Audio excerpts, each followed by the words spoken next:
Please हमारे channel को subscribe and like ज़रूर करें। माता पिता की कहानी। किस तरह हमारे माँ बाप बचपन में अपनी सारी खुशियों को त्यागते हुए हमें पालते हैं, बड़े करते हैं और हर बात का अच्छी तरह से ख्याल करते हैं और कभी भी अपने बच्चों से दुखी भी नहीं होते हैं और यहाँ तक कि उनकी हर शरारत और परेशान करने वाली बातों से तंग ना होते हैं, बल्कि उन्हें हर हाल में अच्छे बनने की राह में लगाए रहते हैं।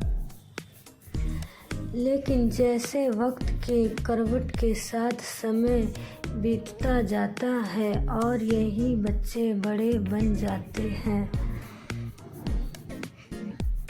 पैसा कमाने लगते हैं और खुद को इतना बड़ा समझने लगते हैं कि उन्हें अपने स्वार्थ के आगे कोई नहीं दिखता है।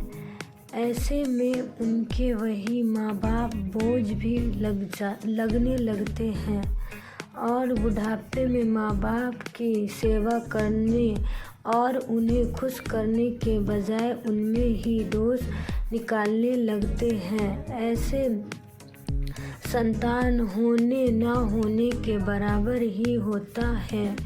जो बुढ़ापे में अपने माँ बाप की सेवा नहीं कर सकते हैं, दो वक्त समय निकाल कर उन्हें साथ कुछ पल नहीं बिता सकते हैं, ऐसे बच्चे माँ बाप के बुढ़ापे की लाठी बनने के बजाय उल्टा माँ बाप को बोझ समझने लगते हैं।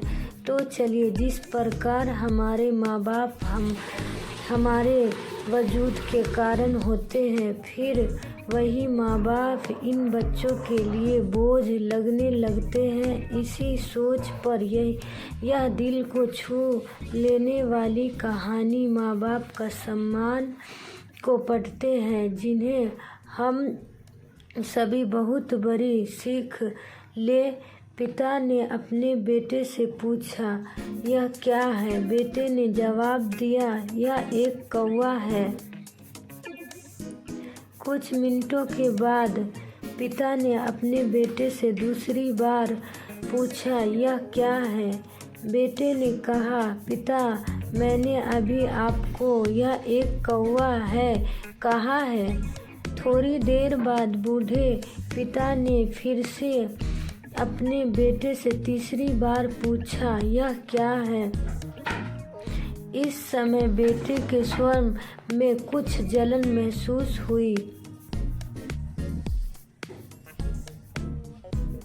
तब उसने अपने पिता से झुंझलाते हुए बोला, यह एक कौवा है, एक कौवा है। थोड़ी देर बाद पिता ने फिर से अपने बेटे से चौथी बार पूछा, यह क्या है?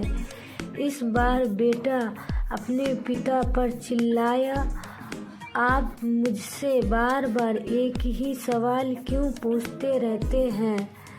हालांकि मैंने आपको कई बार बता चुका हूँ कि यह एक कौवा है। क्या आप इसे समझ नहीं पा रहे हैं?